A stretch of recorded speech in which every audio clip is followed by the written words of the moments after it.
everyone. Thank you so much for coming to our pitch event number 74. I can't wait to reach number 100.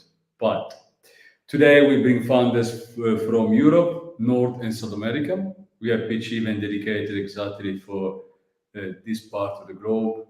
And after we do Asia as well and impact for Africa. So I would like to introduce our founders. We are missing one, but we come later on to pitch. Meanwhile, Mounir, Ben, Marta, and Jeffrey, thank you so much for coming today. Jeffrey, I really thank you for being our investor guest, so you can follow up with our founders some Q&A. But before starting, as always, we go live on YouTube, LinkedIn, and Facebook, so you can join and watch our founders there. You can see all our pitch events on our YouTube channel. Everyone wants to come to pitch, just pitch at EquityMatch.co. We are more than welcome to welcome you here. Sorry for double using the same word. Today, welcome our founders. But before, I would like to welcome our investor guest, Jeffrey Polvin. Jeffrey is founder and general partner, huge experience in venture capital. Jeffrey, if you want to give an introduction to yourself, so I don't talk anymore.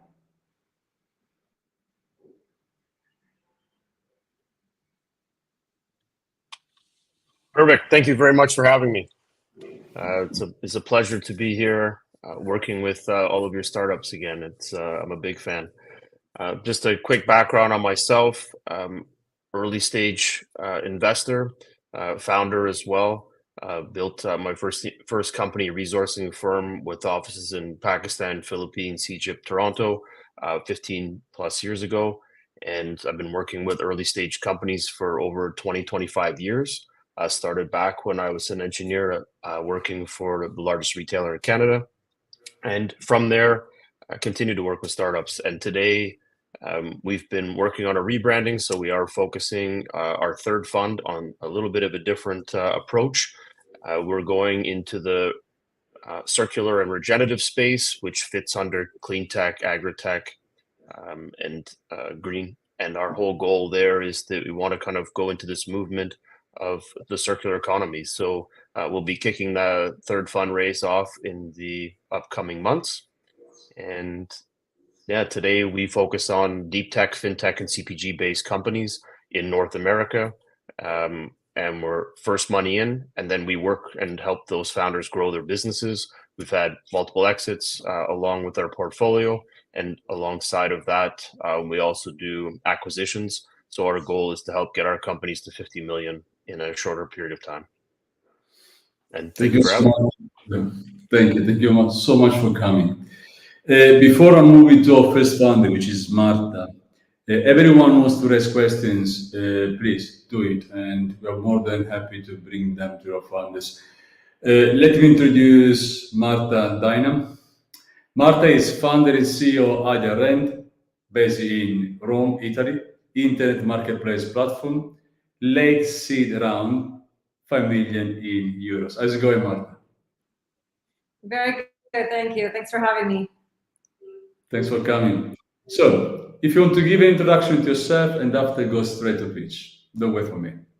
Great, thanks. So just a few more details about my background. I'm originally from Poland. I spent most of my adult life between US and UK.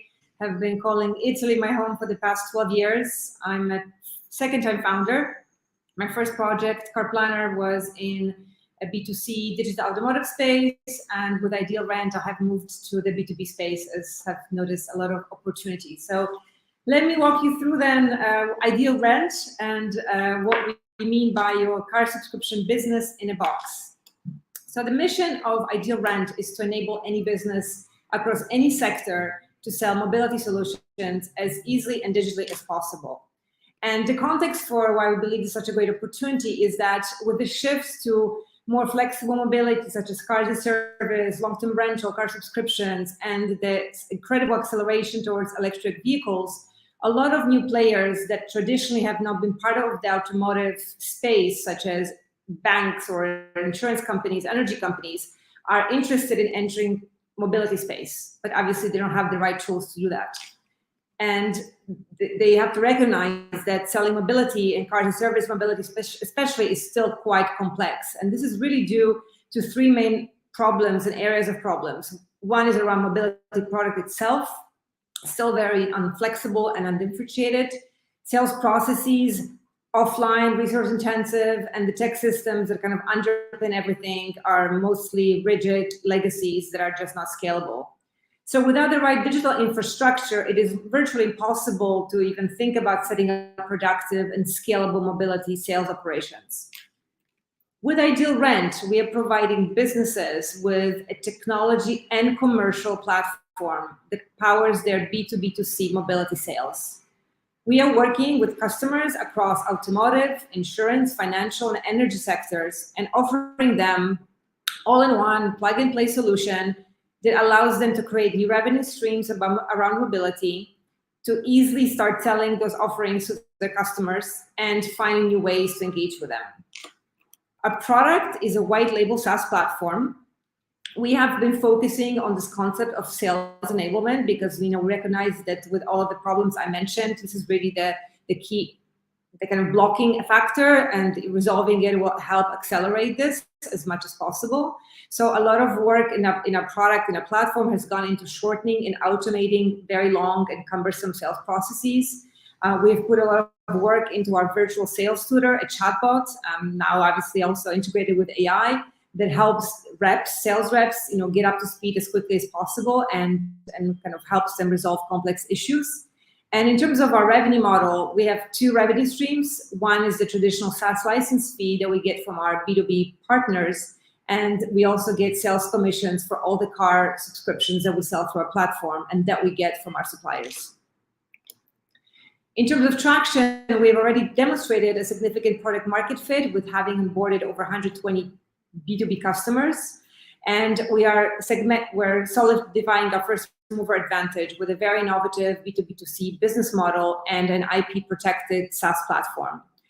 Our revenue growth has, we're still a bootstrap business, so our revenue growth reflects that, but we're accelerating our growth, and this year we're expecting to hit almost $500,000 in sales.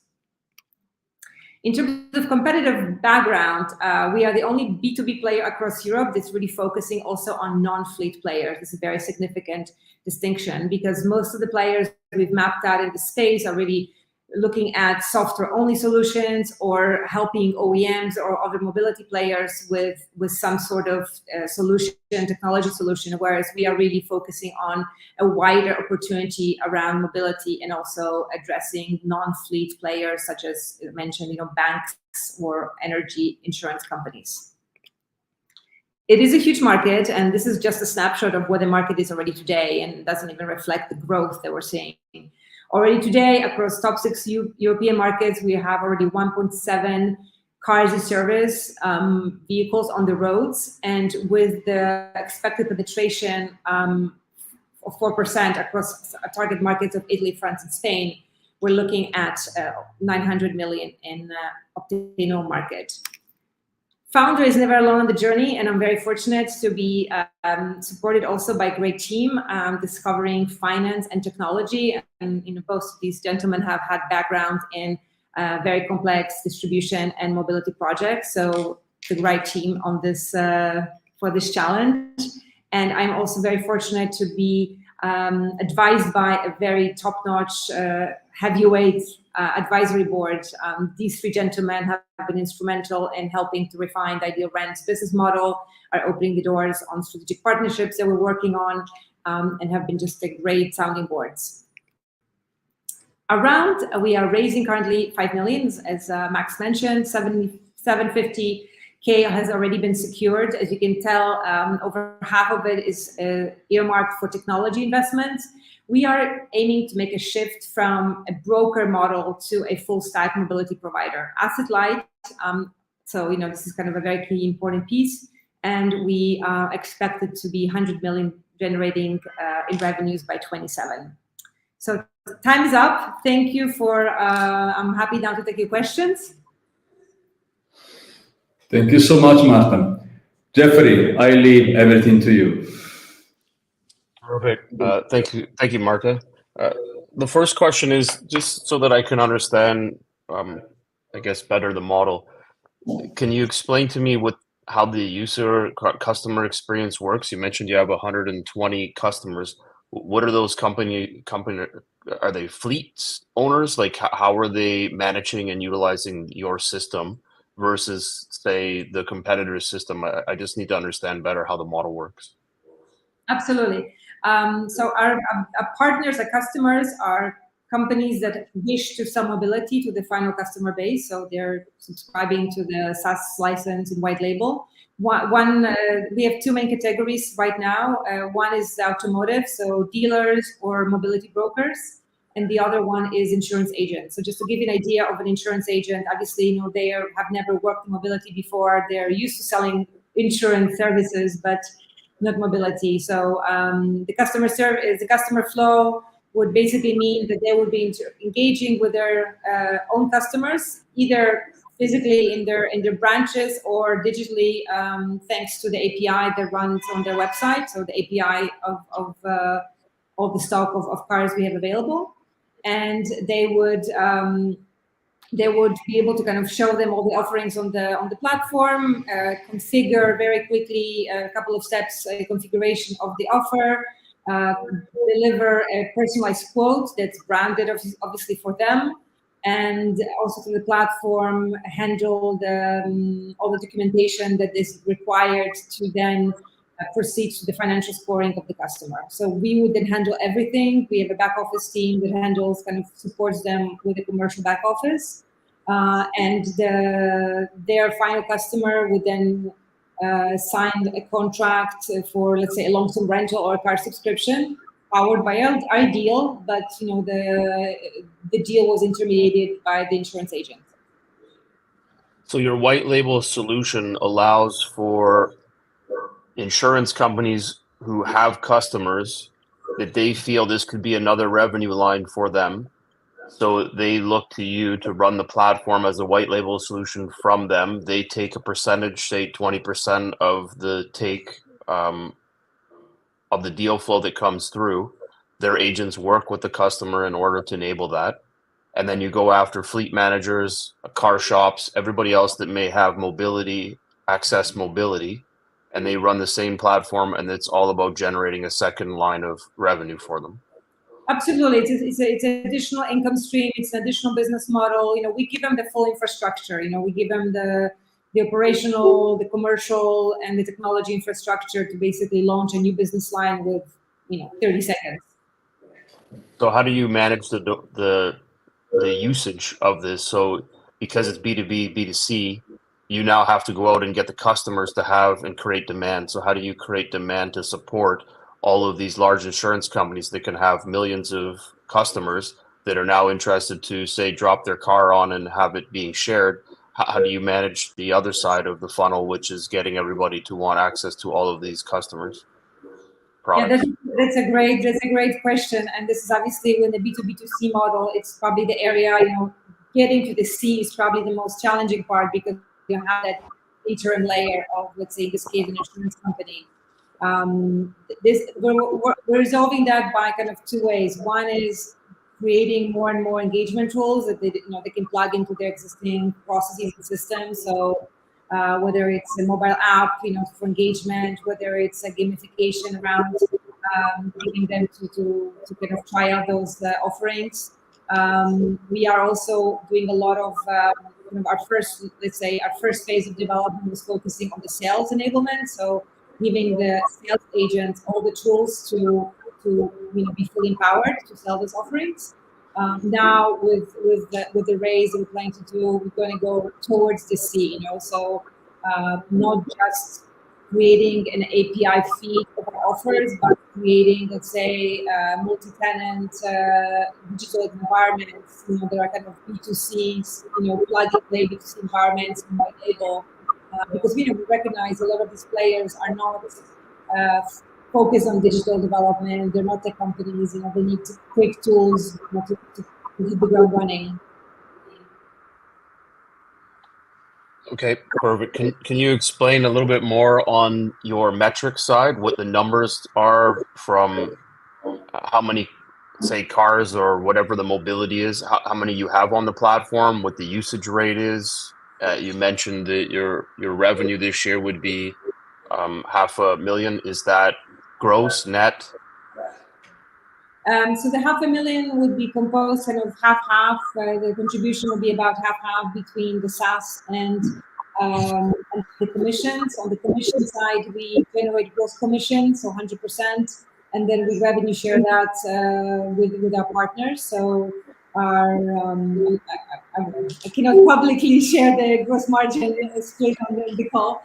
But in terms of some of the key metrics, so we're currently generating around out of the hundreds or so partners on the platform, we're currently generating around 50 a month. So this is still, an area we can we're working to accelerate. The kind of when the entire sales network becomes fully productive, we can expect 2 to 3 sales per single point of sales. So single, let's say, insurance agency or single dealer. So on a client base of, let's say, to simplify, on a client base of 100, we would be expecting around 300 deals concluded every month. So that's kind of where we're going to get in the next 6 to 12 months. Okay.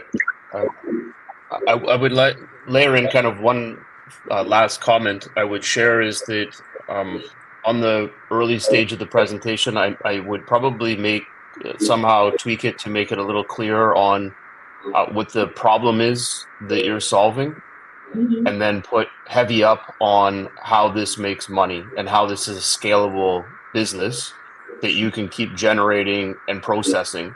In my mind, it sounds to me that you're really winning on the B2B side, but the B2C side is going to be where you're going to have the toughest way of generating enough users to come in to access the mobility.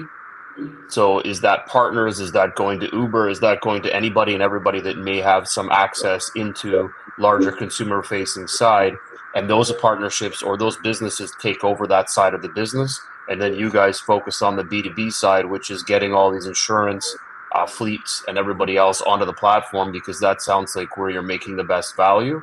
And then letting the rest go and focusing your business on that side, which is a revenue solution for these other companies.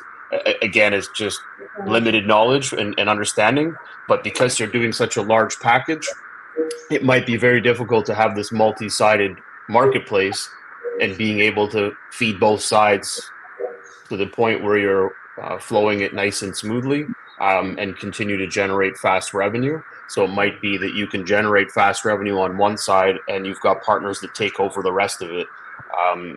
It's kind of like having 1,000 cars, but you're not managing them. You're just managing the signups. So just another way of looking at it. So no, it's a great feedback, and this is really kind of what the model is coming to life, because we are really working in synergy with our larger, let's say, enterprise level customers, because ultimately it will also be a revenue stream for them. So we'll definitely be tapping into the insurance companies and the banks to also do the lead generation and the acquisition on their end. So it's going to be a partnership from that perspective. No, great. I like it. It's pretty cool. So thank you. Thank you so much, Marta. Thank you, Jeffrey. I'll move it off second founder. Here we are. Mounir Felloula, co-founder and CEO of Puulse. Puulse is headquartered in Stockholm, Sweden. Financial service, pre-seed around 1.7 million euros. How's it going, Mounir? It's going very well. Thank you very much for the invitation. I'm very glad that I'm here today. And I can introduce myself quickly. So basically, I'm Mounir, French originally, based in Sweden.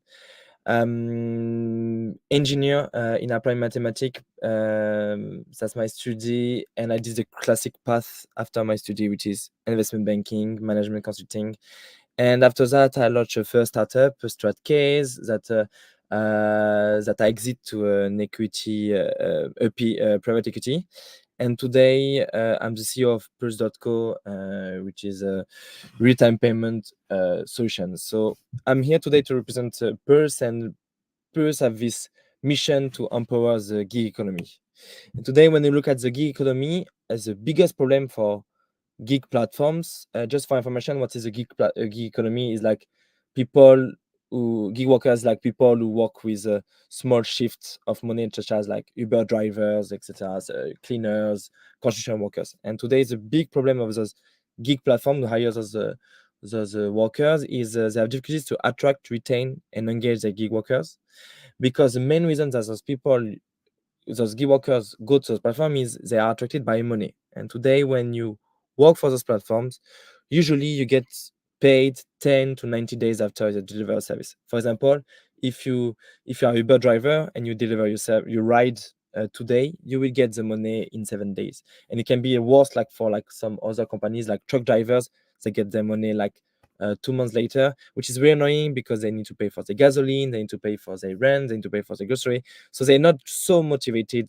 to work for these companies, and they try to jump from one to other company who has better service, I would say. So what we did in Puulse, we built a real-time payment solutions, which is like an app that you can spread as a company to your to your workforce. And those when your gig worker gets the app, they open a deposit account, and this deposit account is directly connected to the job marketplace. And each time that someone finish a mission, he will see directly the money into this bank account, and he can use it directly with a virtual debit card that we issue for them. And how does it work in the backend? So for example, like here, like some job marketplace that we work with. So usually each time that someone finishes a mission, we get an invoice. And after that, we go to sell this, the API sells the invoice to a credit institution, liquidity provider. And then when the API gets the cash, it transfers directly into the bank account of the user. Then the user can use it, the debit card. And then 10 days later, after that, when we get the delayed payment from the job marketplace, the API refund directly the liquidity provider. The business model is very basic. I'm not going to go in detail, but basically it's a SaaS model for the companies, and we get also a commission fees on the user each time that they use the debit card. So for example, the user spend 100 euros of grocery, we will get 1 euros, and this will help us to pay the variable cost. How we expand? So basically, we partners with companies. So basically, usually we work, for example, with a HR software of Uber that can introduce to Uber, or like companies, or like SMEs, companies as SMEs in portfolio. For example, we work with Allianz, who introduce us to 200 SMEs of their portfolio. We have 3 founders. So that's me on the right with the long hair, new style. So we are backed by different VC of Europe, APX, Startup Lab. We are backed also by BP in France. We have been incubated by different incubator, Antler, SpeedUp. We are backed as well by AWS for fintech. My co-founder Steve used to work like as in Crew. This is a hashtag unicorn, and they scale from seed round to Series C, and scaling all by the development of the product. I mean, in terms of tech, of growth.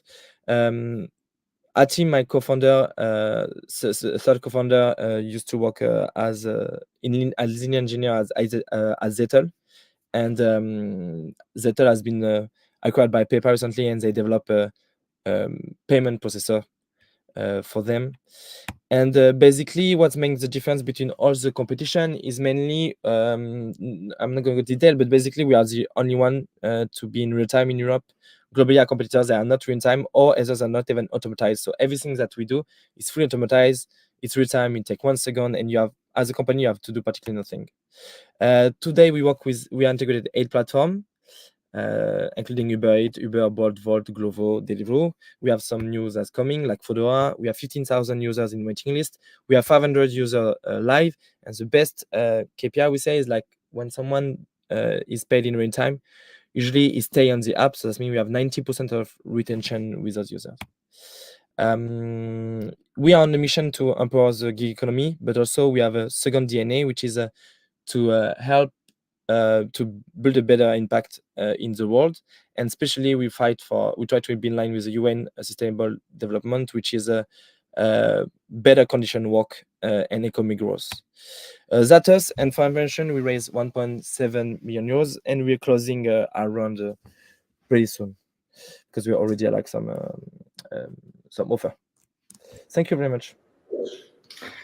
Thank you, Mounir. Jeffrey, if you want to follow up. Thank you, Mounir. So maybe just so that I can understand the premise of the model. So the problem you're solving is instant pay for the work that's created by the gig economy. Yeah, exactly. Is that correct? Yeah, exactly. So in this instant payment, the offset is that you're having another business pay the funding for that outstanding amount. You're taking a referral fee from that amount. And then once the business pays your platform sometime between 10 and 90 days, then that person's been paid already. So the risk side, who eats the risk on, say, the person that did the work, didn't do the right work, left the company, were fired or whatever, you've already paid them and they've left and gone on to the next contract. How do you manage that risk? No, but there's no risk in this area because basically, like when you look at data of Uber, like 99% of the case they pay their workers all the time. They never default on their workers. There's a very small case when they default. It's if the worker deliver a bad service and the customer of this worker, like for example, like the person who takes the ride for the Uber, for example, complain to Uber. And now they're asking for a refund, but even in this case, first Uber usually they refund it from their money, and even we have like we built like a liquidity pool to cover this risk in case, but it's super rare.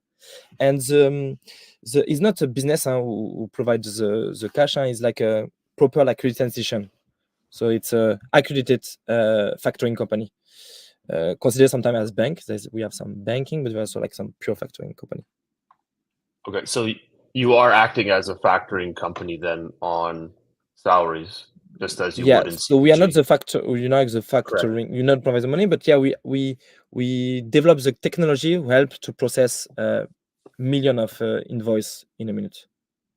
Okay, so on again to go back to the KPIs and numbers of the problem, what is the amount of transactions or the number of users compared to the revenue side? Is it gross? Is it net? And where does that look?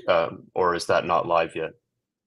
So first we are pre-revenue. We didn't charge any of our partner for the moment.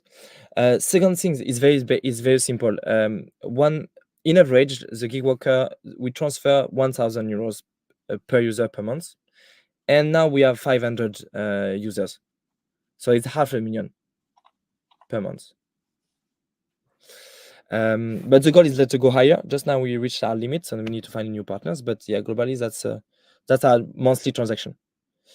And you asked me, and what was your other question? I think it was main KPI. Oh, just on the KPIs, so just the metrics. So just trying to understand what the metrics look like from user standpoint. You mentioned that you've got a 90% retention. So where does the rest of the metrics sit? So you've lost 10%. Are they in your free platform right now for them? So are you still taking 1% for processing fees? So I say 10%. I talk about the user who leaves the app. So the businesses, we're still working with them, but there's 10% who prefer to get paid like how the old-fashioned way, which is not in real time. But in general, 90% of the users, when they get paid, they will like it. After your question about what was your question about businesses? Well,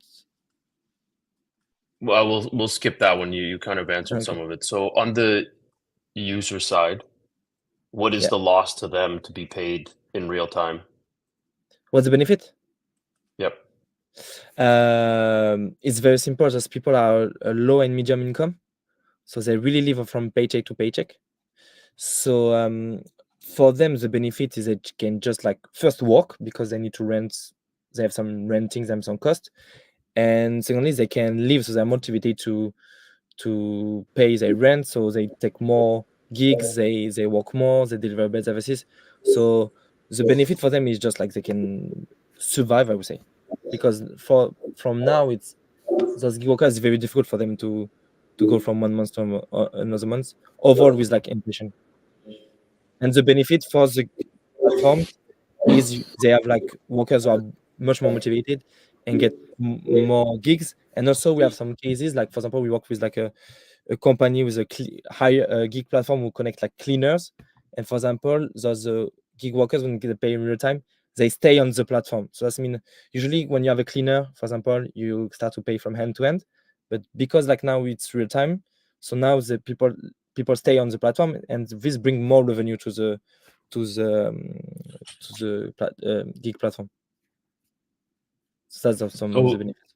Is there a cost for the capital, meaning that if I'm taking the payment every day or every 5 seconds, am I paying 1% every transaction, or more, 3%, because it's costing more to transact at all of these times?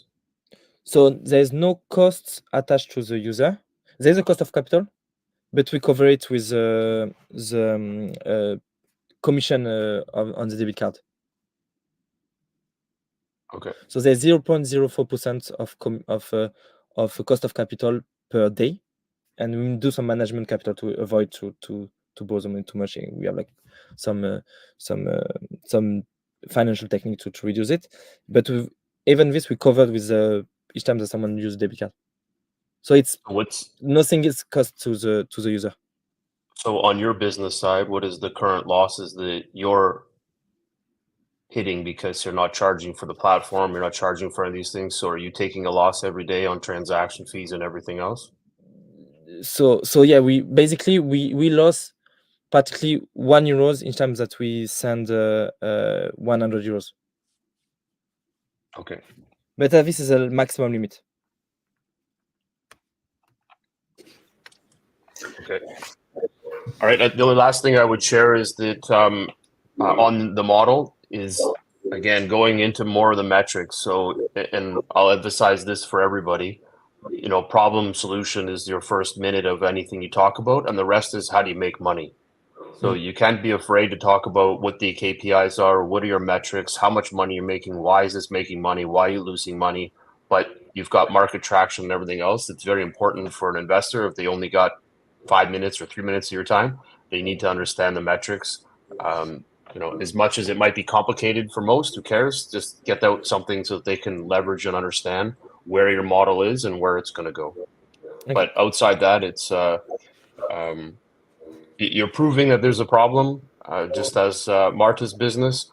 It's just a matter of keep refining it down to the, you know, that little piece that you can go in and take over and keep running and building from there. So it's not take over everything. It's what's that one piece that you're doing a great job at. So thank you. Thank you very much. Thank you, Mounir. Thank you, Jeffrey.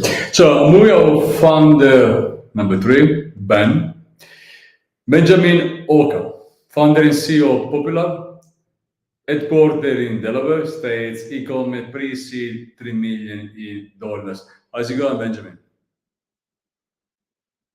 Unmute yourself. Awesome. Thank you very much, Mas, for having me. It's a pleasure to be with to be here.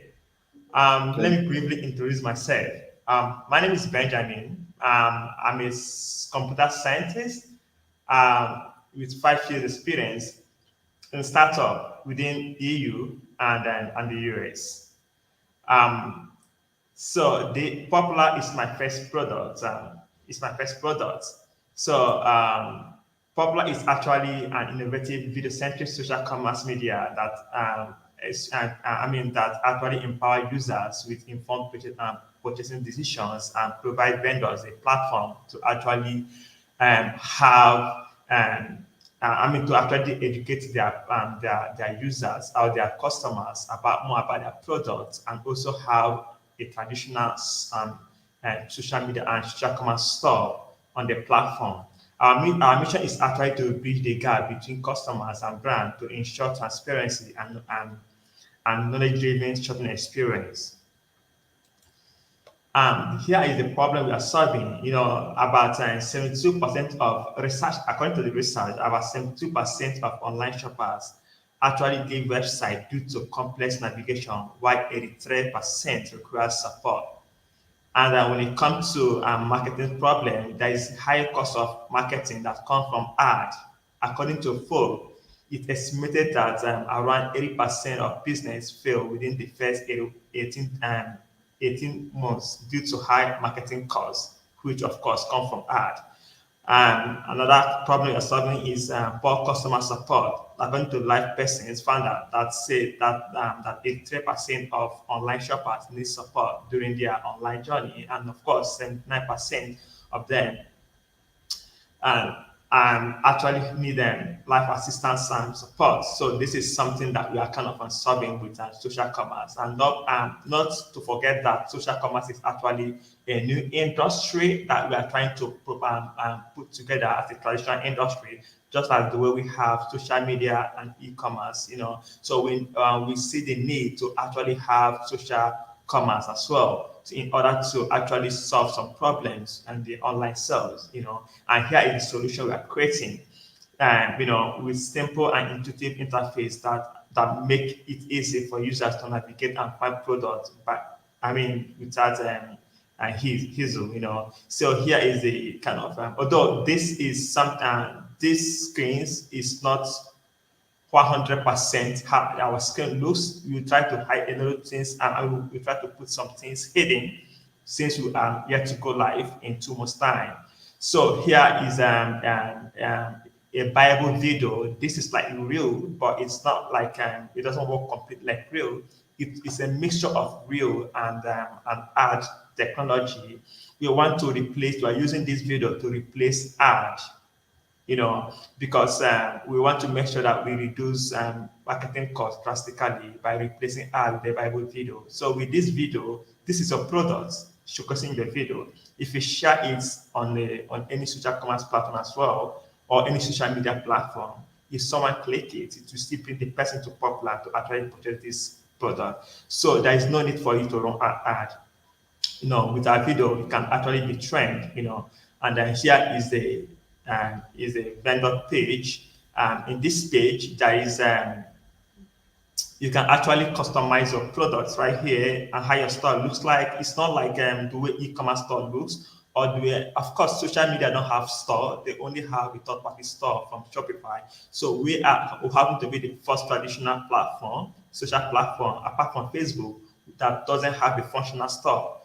So we are introducing a new concept of social commerce store, where you have everything customized, and if you click on the store right here, it will take you to if someone click on your store, to take the person to your store to see how what is happening in your store, and someone can actually make purchase here and directly.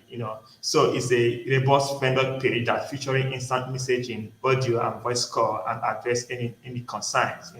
So here is our team, and this is me, the founder and CEO, and this is Robert Owens. He's the Chief Operational Officer. He was the ex-CEO at Rolex, and he had his company where he was making more than $65 million revenue, and then currently he's one holding the 2C technology. That's 2C technology, which have the best, which became the patent holder for the most efficient lead system worldwide. And this is our CTO, Michael Stefnik. He is a CTO with more than 21 years experience in programming, and also has been a tech leader for over 10 years. He's one of the pioneers in PHP, and has won multiple awards in the tech industry.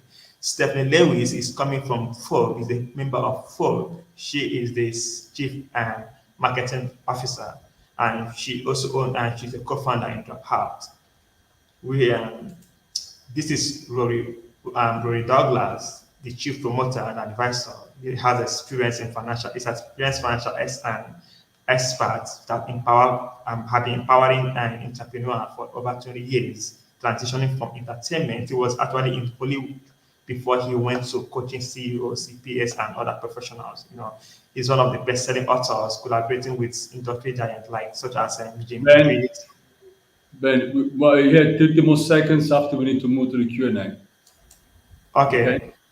So here, this is our business model is B2B, B2C, and B2B2C. We are applying 15% commission fee on each of our for each transaction on our platform from the vendor side. And this is the market size, which is about 2.4 trillion total market size, and our SAM, our serviceable available market, is $120 billion, and our sum is $6 billion. So we are targeting 5% of the market shares in 5 years. And this is our target audience: millennial and Gen Z, drop shippers and SME, and also online impulse buyers. Here is our direct and indirect competitors, and this is our competitive advantage. Of course, we are functional and also affordable. E-commerce is actually functional, but they are expensive because they have to pay for ad and the rest of things. Social media is actually it's also expensive and with a third-party store. So this is our competitive approach. We are going with a college student influencer and social media promoter, and also ambassador program. And this is our market adoption strategy. And this is the commerce market outlook. According to the source, the market size currently is 2.4 trillion, and the growing point is about 24.4%. And according to the forecast, in 2030, that is going to worth over $11.1 trillion worldwide. And then here is our revenue projection. In 1 year, we projected to have $10 million revenue, and in 2 years, we project to have $50 million revenue, and in 3 years, we project to have $150 million revenue from big data.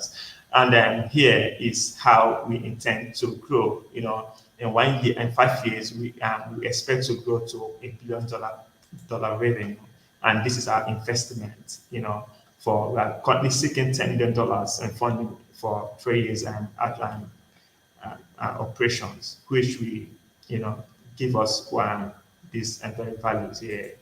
And then this is the use of fund. And thank you very much for listening to me. And if you have any question, I would like to entertain it. Thank you, Ben. I leave you to Jeffrey. You're welcome. Thank you, Ben. So I guess just in essence of time, I'll just be quick. The first question is, I need to better understand your model. So are you a production company? Are you a customer service solutions company? Are you an agency, like a hashtag paid company? I'm trying to understand how your technology is going to enable businesses. So maybe you can give me a quick explanation on how that works. We are a product company, just like Facebook, just like Meta, TikTok. So we are providing a platform where because people buy things from social media this time around more than even e-commerce, So and then social media is using third-party store. Now we are breaking that boundary. We are going from social media to social commerce. We are creating a traditional store for a social platform. So it's actually a product company. Okay. So I guess just from a high level, what I would recommend that you look at and focus on is tightening up your offering on the problem and the solution side to make it a little bit more palatable and understandable on what your solution is, so that it comes across easier if it is a platform that you are looking to develop. how this is going to integrate in with these large entity players, or if you're going to be a standalone platform and drive traffic into this. I think on the revenue side, I think you need to reduce that into something that's more palatable based on how you're going to get these users. Unless you're already TikTok big, then you got to figure out, how am I going to generate this B2B, B2C conversion to get customers in on both ends of the funnel. And maybe I'm misunderstanding the platform, but I think that there's some confusion on my part, which I apologize. But I think if you tighten up those processes, focus less on the people in the business and more on how your solution is going to solve the problem and what that problem looks like. It's very rare you see trillion-dollar markets that are that easy to access to generate that kind of money. So how do you actually get in there to focus in on a portion of it? And then what does that look like? And that would make it a lot easier for myself to understand how you're going about this market. Okay, so do you want me to actually touch that area that you are talking about? You're welcome to. Again, I don't know the timing, so yeah, you're welcome to share that for sure. But I'm just giving you some suggestions on ways to tighten that up. And because you're pre-revenue and pre-product, I would reduce your ask down to make it something smaller and more palatable. So that, being the fact that you shared you're a first-time founder, that this will enable you to become easier to want to invest and work with, because you're going at the market as, we're looking for this small amount to do this, to generate this, to get this outcome, and prove that there's a problem in the market and that we're there to solve it. And then the players that you're competing against, there's a lot in this space. Don't pick the biggest companies in the world, pick the smaller ones that are making a dent in the space. So there's a company in Canada that does something kind of similar, I'm guessing, called #paid. There's a product platform that uses Web3 called joinanswerable.com. So they have some pieces there. So you can kind of add these in as more competitors and more of the businesses that are in the space that you're going after, and might give you a better direction on who you're attacking. Okay, so regarding our offering, we are having our events in 15th of December at Austin, Texas, where we'll be actually putting together a pool of investors to actually get the fund we need. So definitely we have securing the $500,000 that will enable us to have that event in 2 months' time. So we are sure that probably we get there, hopefully. Okay, that's great. Sure. Perfect. Well, again, like I said, just tighten it up. You've got to find the problem, and then everybody can get behind you. So, but great job. Thank you. Thank you, Benjamin. Thank you, Jeffrey. So let's move to Nick. Nick Beresford, founder of Running World Cup Limited, United Kingdom and Europe, Sport Tech, seed around 400K in pounds. How's it going, Nick? Good, thank you. Yeah, thank you for having me on. Welcome. Please go. So, the Running World Cup, hold on, just trying to get the slides to come up here. Oh, here we go. Yeah, so the Running World Cup was really founded on the idea of anybody that ever wanted to sort of compete for their country, but maybe didn't have the ability to to actually sort of be good enough to play football in a World Cup, or the rugby or cricket that's going on at the moment, or be fast enough to be in the Olympics. And the concept is all about giving everybody that opportunity to sort of compete for their country, and effectively sort of flipping round the model of a sort of a traditional sort of kind of major sporting event. So that's the kernel of how it started, and it's all about getting the sort of runners running and getting people out there, and this sort of flip on this model where you have these traditional things where billions of people are watching, but only very few people are taking part. This is all about for the billions. But as the business has kind of evolved, so we have an annual tournament every year.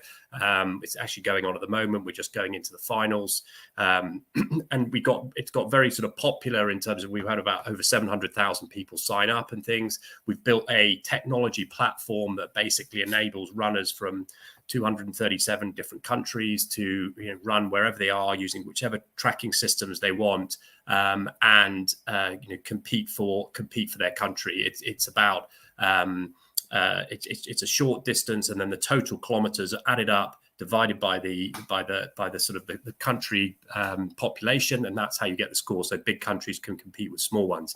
But the interesting thing, and one of the reasons why we're here about investment raise, is actually we've now found that the technology that we've developed has suddenly become quite and lots of parties are interested in actually using a franchise model, and also because it's a free event, there's opportunities to actually sort of start to monetize the data, and that's really what we're looking for investment behind in order to sort of take us to the next level.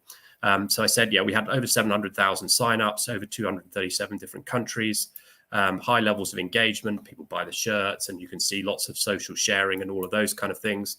We work with country captains, so these are people from sort of elite sports. Usain Bolt is actually a shareholder and an investor in the company, and he helps support it. But we also use fitness influencers, like we have a few. I've got like 1.8 million followers on Instagram, and they promote it and get the message out to their sort of audience. The tech, as I mentioned, it's an iOS app and a Android app, and then also a web app. It connects with all the different things. It's very easy to use, and you do your runs on whatever tracker, and then you can see your contributions to your country, and you can see the live leaderboard, and that's how it works. We've had lots of good PR and been on sort of BBC, Economist, Runners World. We even broke a world record. We have some really strong partners. We have Adidas for running as our sort of preferred technology running tracker, and then various other sort of global commercial partners as well. That's the sort of calendar event. So we have an annual tournament, but we also have these sort of things going on in the year, which are sort of international fixtures, if you like. So I don't know, it could be sort of USA versus Canada, that kind of thing. And that keeps people interested and sort of engaged in the app throughout the year. We've also just launched the first sort of run to earn sort of program where people will effectively run and get coins. We call them country coins. 1 kilometer equals 1 country coin, and then they can redeem them with their partners and stuff. We only launched like 3 months ago, and I think we've minted over 12 million coins already. So you can see the levels of sort of engagement, and that's one of the sort of other pieces of tech that some of the franchise partners are interested in. So in terms of expansion, as I mentioned, licensing. But also we have IP for the various other tournaments. So women's running are interested in doing a women's running World Cup. There's cycling, walking, etc. Schools are interested as well. That's our tech roadmap in terms of the things that we're sort of developing. We're also looking at physical events as well. We have a sort of strong team of programmers and people within sort of experience within the sort of the sports space, within the NBA, and etc. And finance-wise, 5 years, getting to just over 60 million and about 18 million EBITDA. It is a profitable business because it is essentially software-based. And then we're developing these other revenue streams. I mentioned things like the franchise, and then monetization through subscription model. And we've some fairly sort of 2% of our audience, which is sort of industry standard on that subscription, gives us some really big, very profitable numbers. We're looking for just over 300,000. We've already raised 200 of that, and these are some sort of potential exits of different people that could be interested in some of the sort of the numbers. Thank you very much. Thank you, Nick. Don't talk more. Jeffrey, please. Perfect, Nick. Thank you. So just so that I understand, the problem that you're solving is tying in runners around the world into a single platform that then aggregates everybody by country, and it collaborates the total number of kilometers run which allows you to compete country by country. And now you're adding in layers of revenue generation models that allow for these people or the ones that running the country. Are they running events in the country with those groups so they have access to all the people underneath the umbrella? So if I'm in Canada and there's somebody in Canada that heads up Canada, that I know, they know that there's 20,000 runners that are tracking all of their information in Canada. They have access to message all of them, drive events, and build everything around that, or that's what you guys are doing? Yeah, so I understand that. Yeah, so that you've described it well on that last point. So we have what we call a teams function. So people will join a team, and it can be a country team, or actually some brands have got their own teams. So like a sort of vitality team or whatever it is. But yeah, so those country captains, you can see a leaderboard of all the different runners, and then they can run individual events in their country. We did, yeah.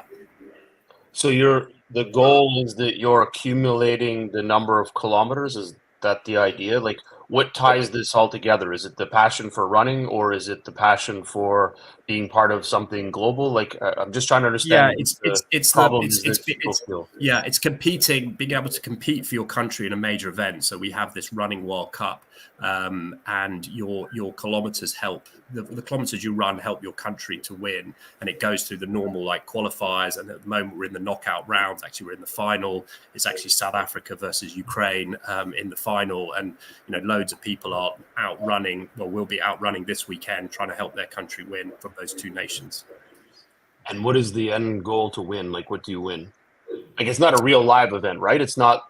You're not actually in South Africa, in Johannesburg, running a marathon with all the people around the world that competed to win to get there. This is all done virtually based on kilometer and points. Yeah, it's all done virtually, but people are obviously physically running. But the nice thing about it is that you can do it wherever you are. So if you're running in another event, you can use those miles. You can just run outside your door. You can run in the desert, etc. So it's very, very scalable in the sense of getting lots and lots of people. And as we see every year, we gain about 300,000 people come into the sort of thing. And as countries sort of really kind of get involved, like Ukraine, for instance, we're on in Ukrainian TV this time, and that's even though they're fighting a war, loads of runners have come out and joined in, and that's what we're trying to do. It's about get more and more people running.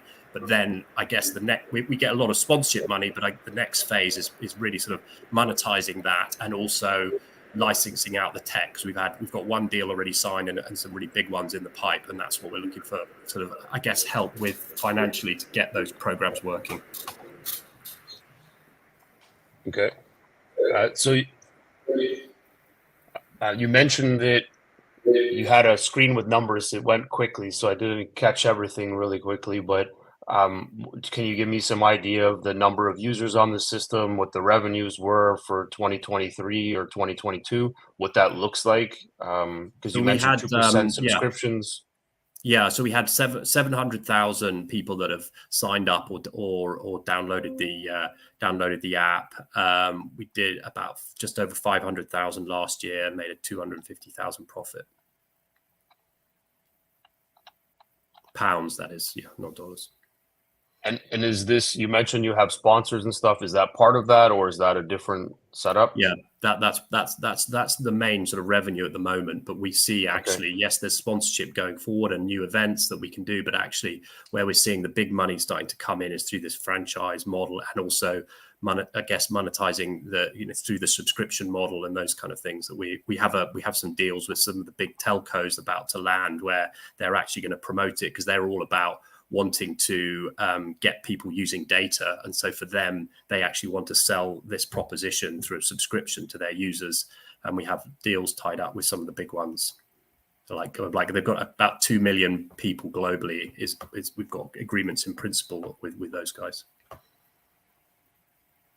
So I'm an avid runner myself and have been since I was probably 2 years old. But so I like what you're doing. I'm finding that you're building a community around, obviously, something, to your point, of not being part of the Olympics, but being part of something in a bigger sense, that more communal.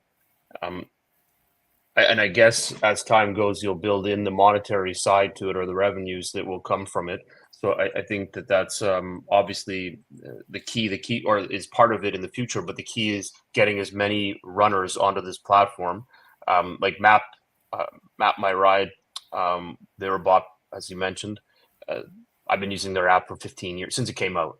So so I'm familiar with how and where it's just they all have communal things, but I don't care to be part of them.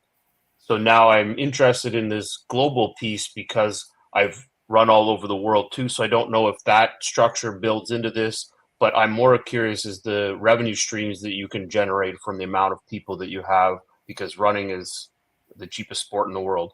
So how do you perceive the downloads globally in the next 3 years? And then how do you see the revenue side? I know you mentioned that you're going to have the licensing model, but is there something that just ties in without having to do the licensing model that becomes intricate for me as a user to say, hey, I've got my shoes on here, it tracks all this stuff that I'm already doing, and you guys are taking a cut from it. So everybody that wants your data is paying you a piece of it because they want access to every one of these users around the world. Is there something that you can project out? And I know your numbers were, again, fast, but can you give me an idea of that? Yeah, so I mean, one of the things with these telcos is they're going to be marketing. We're doing a trial in South Africa. MTM, I think, have about 40 million customers there. So we're estimating getting to 9 million sort of runners within 3 years, and through using, I guess, what their database and our own sort of marketing efforts. And the service that they'll be spending something like about £5 per person per month that will go on their bills. So it'll be super easy for them to do. And for what they'll get is they'll get a whole load of access to a lot of these sort of offers, and there's a whole load of digital services like fitness things. We've got a partner for that, so you can get sort of the training programs, and it's basically a bundle of things that you would normally, if you're a runner, maybe spend $100 on, and we're trying to get it down for like $5-10. So it'll be super good value, but we're basically pulling in lots of partners, Apple Fitness, all these kind of things, and we think that will make a very compelling proposition for lots of people. Very cool. Well, the last thing I would just throw in is kind of going back to what I shared on previous pitches. I would try to refine the problem early on, because I didn't realize that it was virtual and that it was a global community that you're building. So that might be something that you want to put in at the beginning so people understand that. I think that's pretty powerful.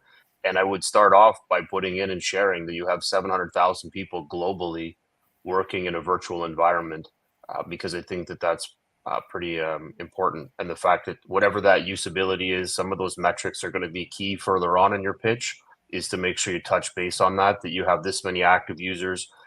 This is how much time spent, because you are a mobile business. So what does that look like? And then the generation side, talk a bit more about the dollars you've generated and where you're going to next. But again, I think it's a really cool structure. We've worked with companies that are doing volleyball as a network. So there's lots of these places that are trying to focus in on one sport, and it looks great. So very cool, and thank you for sharing that.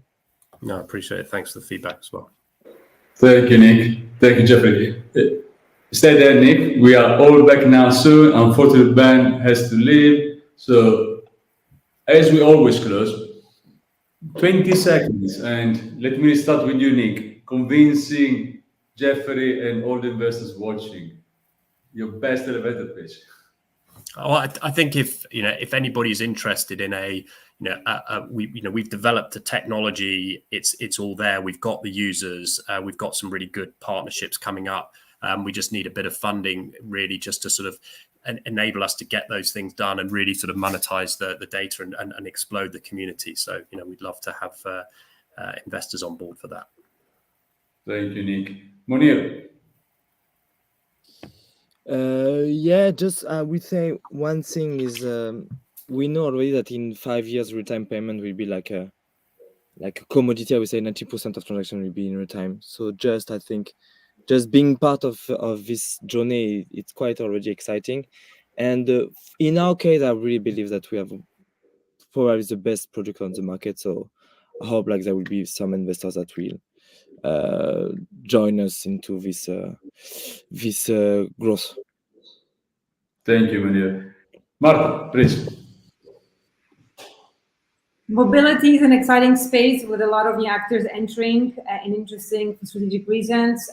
ID Rent provides all the best solutions, technology, and commercial platform, allowing any company from any sector to quickly and easily start selling mobility. So work with us, happy to have investors on board, and we are looking to scale across Europe, and the world is our oyster.